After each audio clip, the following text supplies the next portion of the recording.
Good morning, students. We welcoming in our online session MVM College of Commerce, Management and IT, Rajkot, Saurashtra University. BCom SEM 4 students.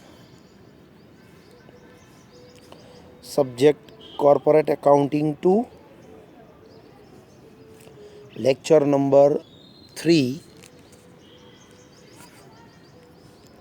Unit number 1. All of you know we will start unit number 1, amalgamation of companies. Today we are calculate 3 short sums, calculating for the purchase consideration or net assets for different questions. Question number 1. A company takes over the business of B company, on which date the balance sheet of B company was as under. First of all, every time read the questions carefully, so it is clear about the which adjustments related to which entry. Balance sheet, liability rupees, assets rupees. In the liability side, 10,000 equity shares, 11,000 equity shares, 100 rupees each, 11 lakh.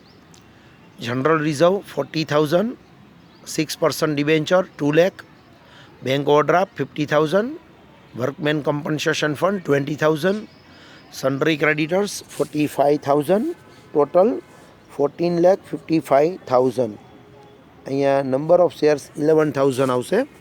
So 11,000 multiplied by the 100 rupees each. In the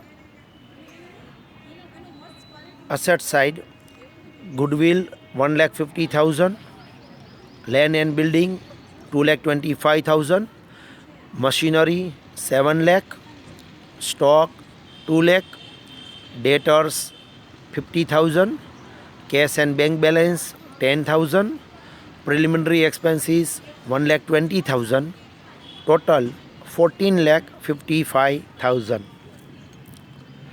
A company agreed to take over all the assets except cash and bank balance. It means cash and bank balance new company taken over કરશે નહીં. તો ખાસ ધ્યાન રાખવાનું કે જ્યારે તમે સમ calculate કરો છો ત્યારે તમારે કેશ અને બેંક બેલેન્સ લેવાની થશે નહીં. ગુડવિલ 1,50,000, એટલે કે ગુડવિલની વેલ્યુ કેટલી કન્સિડર કરે છે? 1,50,000. Land and building 3,30,000, machinery 5,25,000, stock 1,80,000, bad debts reserve to be created on 5% on debtors. હંમેશા BDR છે એ ડેટર્સ ઉપર માઇનસ થાય, ડેટર્સના 5% તમારે ડિડક્ટ કરવાના થશે. A company took over all the liabilities including debentures, એટલે કે all liabilities are taken over including debenture, એટલે કે ડિબેન્ચર પણ કન્સિડર કરે છે. B company at their book value, a claim of 5,000 is accepted by the company against workmen compensation fund. આનો મતલબ workman compensation fund basically reserve છે. આપણે ગઈકાલે જ લેક્ચરમાં વાત કરી હતી કે વર્કમેન કમ્પન્સેશન ફંડ રિઝર્વ છે, workman profit sharing fund it's a liability. પણ આમાં કીધું છે કે એનો કેટલો ક્લેમ એક્સેપ્ટ કર્યો છે, તો કે 5,000નો ક્લેમ તમે એક્સેપ્ટ કરો છો, તો 5,000 તમારા માટે લાયબિલિટી બનશે. ક્વેશ્ચન પૂછ્યો છે કેલ્ક્યુલેટ ધ પરચેસ કન્સિડરેશન, એટલે કે તમારે ખાલી માત્ર પરચેસ કન્સિડરેશન જ ફાઇન કરવાનું છે, પીસી જ ફાઇન કરવાનું રહેશે. તો નેક્સ્ટ આપણે એનું કેલ્ક્યુલેશન આ પ્રમાણે કરશું. સૌથી પહેલાં તો આપણે ટાઇટલ આપશું ટોટલ અસેટ્સ.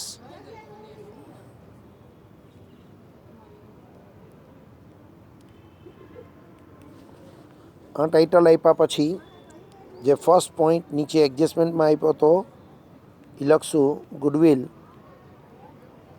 1,50,000. પછી આપ્યું હતું land and building, any value નીચે આપણને એડજસ્ટમેન્ટમાં કીધી હતી 3,30,000, તો આપણે અહીંયા લખશું 3,30,000. પછી આપ્યું હતું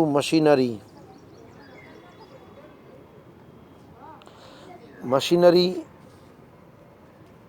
વેલ્યુ છે 5,25,000, એમાં કોઈ એડજસ્ટમેન્ટ નીચે આપેલું જ હતું મશીનરી ઉપરના ફિગરમાં 7 લાખ હતી, નીચે કીધું છે મશીનરીના 525 કન્સિડર કરવાના છે, એટલે મશીનરી આપણે લખશું 525. પછી સ્ટોક 1,80,000. સ્ટોકની વેલ્યુ નીચે આપણને આપી હતી 1,80,000. તમે લોકો પહેલાં ક્વેશ્ચન લખી લેજો એક બુકમાં, તો તમને આ વસ્તુ ઇઝીલી સમજાઈ જશે. Next point ડેટર્સ. તો ડેટર્સ ક્વેશ્ચનમાં આપેલા છે 50,000 અને 10% BDR કીધી છે. તો 50,000ના 10% નથી કીધા, 5% કીધા છે. તો 5% લખે 2500 થાય, 47500 આવશે.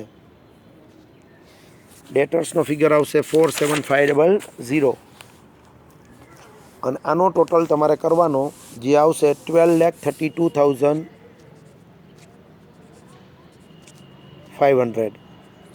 આ તમારી એસેટ્સનો ટોટલ આવ્યો, ટોટલ અસેટ્સ. ધ્યાનથી એક વખત જોઈ લ્યો વ્યવસ્થિત. ગુડવિલ એડજસ્ટમેન્ટમાં ફિગર આપ્યો છે એ લીધો, લેન્ડ એન્ડ બિલ્ડિંગનો ફિગર પણ એડજસ્ટમેન્ટમાંથી લીધો, મશીનરી અને સ્ટોકનો ફિગર પણ એડજસ્ટમેન્ટમાં લીધો છે. ઇફ કોઈ એડજસ્ટમેન્ટ ન આપ્યું હોય તો આપણે બુક વેલ્યુ કન્સિડર કરવાની, એડજસ્ટમેન્ટ આપ્યું હોય તો એડજસ્ટમેન્ટવાળો ફિગર તમારે કન્સિડર કરવાનો થાય છે. એટલે જોઈ લેવાનું એડજસ્ટમેન્ટવાળો ફિગર આવે છે કે ડાયરેક્ટ ફિગર આવે છે, એમાંથી કોઈ એક ફિગર તમારે કન્સિડર કરવાનો થશે. આ લખાઈ જાય પછી એડિંગ આપવાનું લેસ લાયાબિલિટીઝ.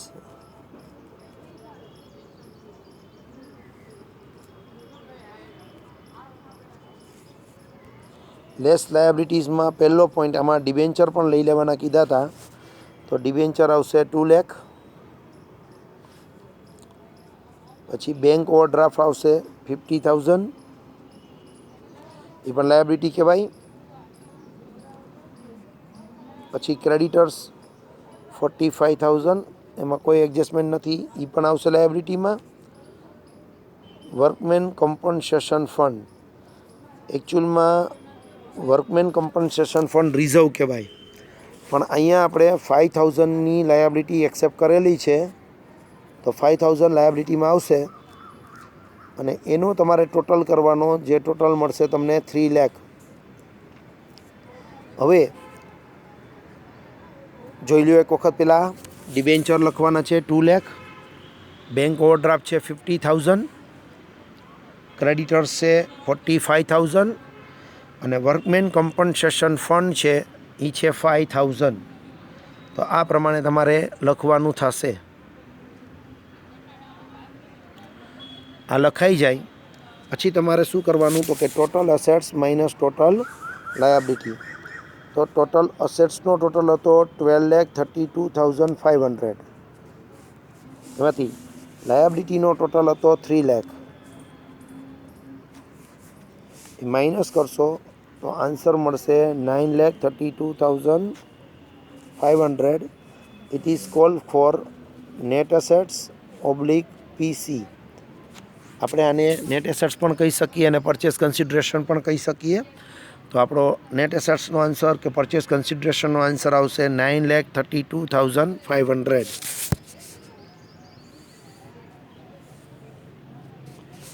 9,32,500 આપણો નેટ એસેટ્સ અથવા તો પરચેસ કન્સિડરેશનનો આન્સર આવશે. આ પ્રમાણે તમારે કેલ્ક્યુલેશન કરવાનું થશે, net assets / purchase consideration.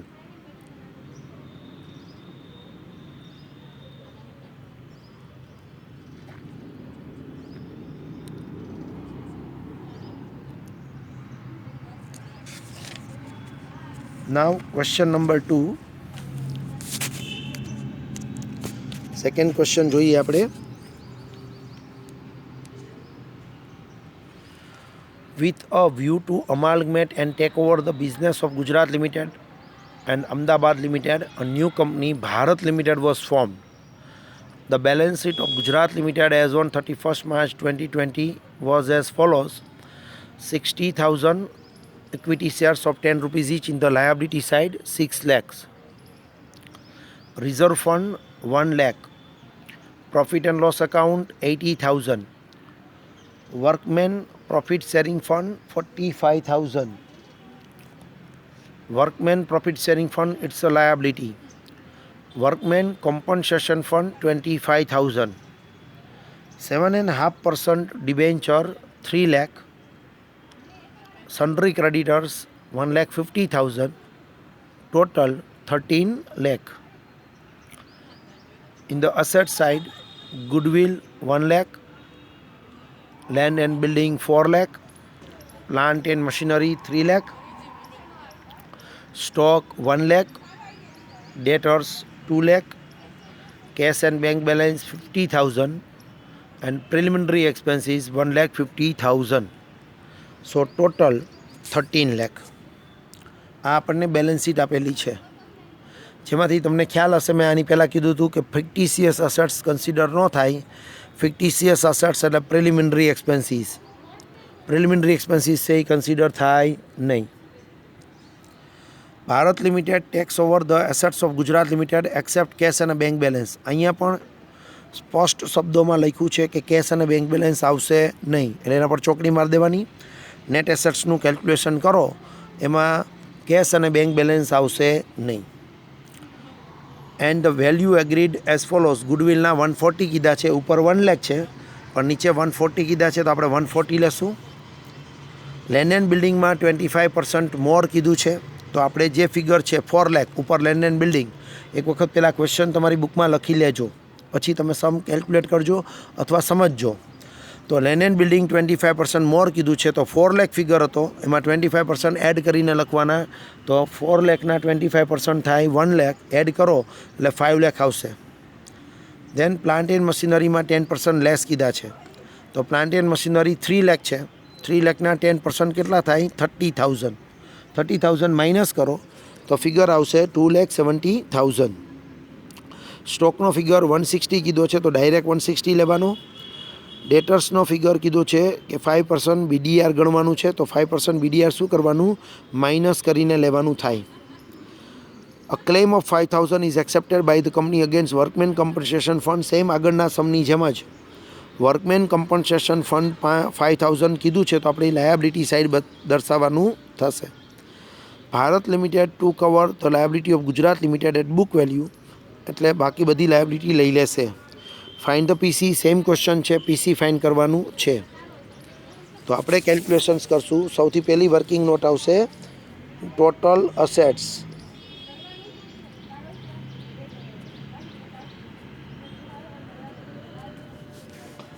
Total અસેટ્સમાં પહેલો પોઈન્ટ આવશે goodwill 1,40,000. Land and building 5 lakh. Plant and machinery 2,70,000. એમાં જે 10% ડિડક્ટ કરવાના કીધા છે ડિડક્ટ કરીને લેવાના. સ્ટોકની ડાયરેક્ટ વેલ્યુ આપી છે 1,60,000, તો ડાયરેક્ટ લઈ લેવાના. અને ડેટર્સનો ફિગર આવશે આફ્ટર ડિડક્શન્સ કર્યા પછી 190. ટોટલ અસેટ્સ થશે 12,60,000. જોઈ લો એક વખત, જેમાં એડજસ્ટમેન્ટ હોય એ એડજસ્ટમેન્ટ માઇનસ કર્યા પછીનો ફિગર તમારે કન્સિડર કરવાનો થાય. જેમાં એડજસ્ટમેન્ટ ન હોય એની તમારે બુક વેલ્યુ કન્સિડર કરવાની થાય, એટલે કે બુક વેલ્યુ લેવાની થશે. અને જેમાં પ્લસ માઇનસ કરવાના હોય એ ફિગર પ્લસ માઇનસ કરીને જ લેવાનો થાય, એ ખાસ યાદ રાખજો.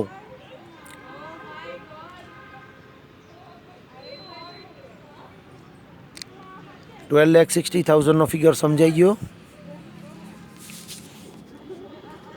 After that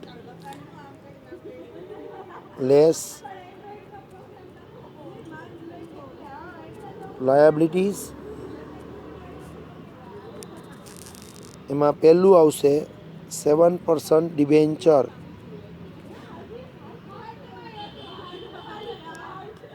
3 lakh. creditors 1,50,000, workmen profit sharing fund 45,000 અને વર્કમેન એક્સિડન્ટ ફંડ જેમાં આપણને કીધું છે કે 5,000નો ક્લેમ આપણે એક્સેપ્ટ કરવાનો છે. તો આ પ્રમાણેનો ફિગર આવશે 3 લાખ 1,50,000 45,000 એન્ડ 5,000, જેનો ટોટલ થશે 5 લાખ. ટોટલ અસેટ્સ ધ્યાનથી જોઈ લ્યો. આ ટોટલ લાયબિલિટી થઈ. ટોટલ અસેટ્સમાંથી ટોટલ લાયબિલિટી શું કરવાની? માઇનસ કરવાની. તો અસેટ્સનો ટોટલ આવ્યો તો 12,60,000 માઇનસ લાયબિલિટીનો ટોટલ આવ્યો તો 5 લાખ, એટલે આપણને આન્સર મળશે 7,60,000, જેને નામ આપી દેશું નેટ એસેટ્સ ઓબ્લિક પીસી. 7,60,000 એ નેટ એસેટ્સ ઓબ્લિક પીસીનો આન્સર આપને મળશે.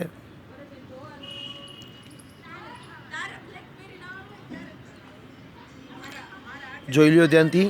આ પ્રમાણે તમને આન્સર મળવો જોઈએ. નેટ એસેટ્સ માઇનસ પીસી, એટલે ટૂંકમાં નેટ એસેટ્સ ઓબ્લિક પીસી. નેટ એસેટ્સ અને પીસી બેનો આન્સર સેમ જ આવશે, સિમિલર જ આન્સર આવશે.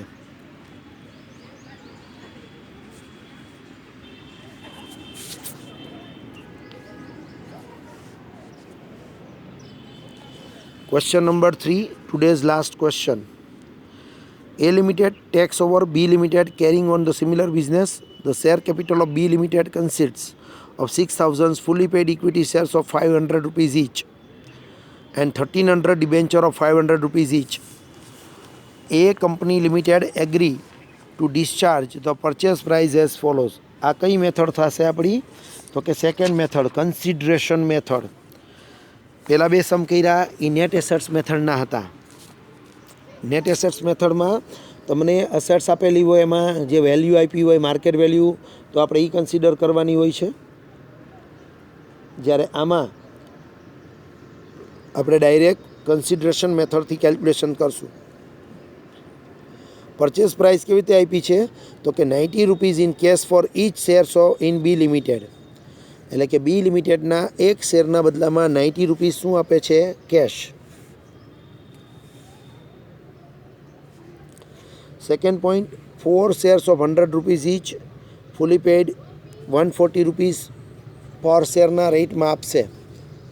એટલે કે એક શેરના બદલામાં 4 શેર આપશે. જો અહીં લખ્યું છે 4 શેર્સ, 1 શેરના બદલામાં 4 શેર્સ, અને એનો રેટ કયો લગાડશું પાછો? 140.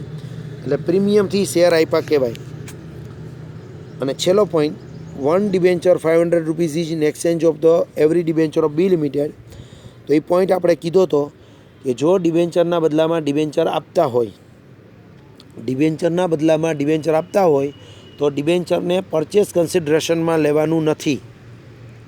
યાદ રાખજો.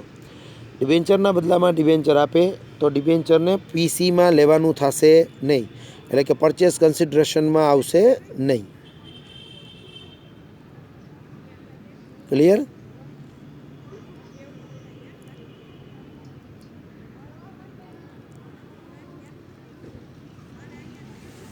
નેક્સ્ટ, આનું કેલ્ક્યુલેશન આપણે આ પ્રમાણે કરશું. હેડિંગ આપવાનું પીસી,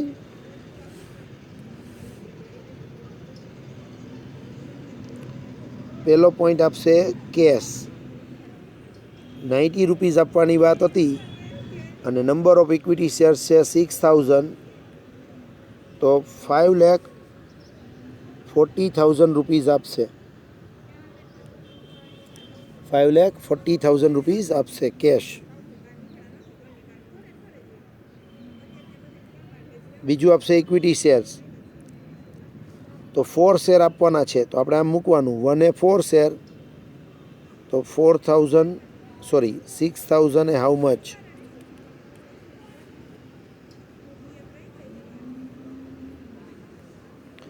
તો 24,000 શેર્સ આપવાના થશે. મલ્ટીપ્લાય એક શેર આપશે 140 તો 24,000 ઇન્ટુ 140 કરવાના, ફિગર મળશે 33,60,000. ટોટલ ફિગર મળશે 33,60,000. તો પીસી થશે 39 લાખ.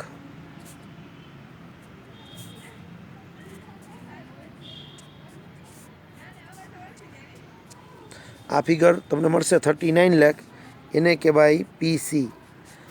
આ કન્સિડરેશન મેથડથી આપણે સમ કેલ્ક્યુલેટ કર્યો છે. કઈ મેથડથી એપ્લાય કરી? Consideration method.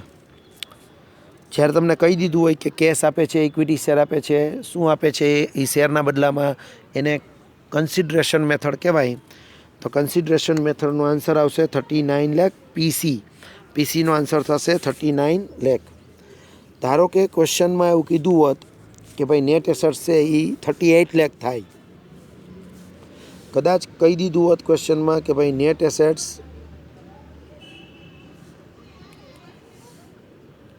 38 લાખ થાય, તો આનો મતલબ એવો થયો કે પીસીનો આન્સર મોટો છે અને નેટ એસેટ્સનો આન્સર ઓછો હોય. તો તમારા ફોર્મ્યુલા એપ્લાય કરવાની કોની? ગુડવિલની. પીસી માઇનસ નેટ એસેટ્સ. તો પીસી છે 39 લાખ અને નેટ એસેટ્સનો આન્સર આવ્યો 38 લાખ. તો 39 લાખ માઇનસ 38 લાખ કરો તો તમને ગુડવિલ કેટલી મળત? 1 લાખ. આપણું અઝમ્પશન છે કે ભાઈ નેટ એસેટ્સ ધારો કે 38 લાખ હોય તો કેમ થાય એ આપણે ખાલી એઝ્યુમ કર્યું. ઓકે, હવે આનાથી ઊંધું એઝ્યુમ કરીએ. ધારો કે નેટ એસેટ્સ છે એ 40 લાખ હોત,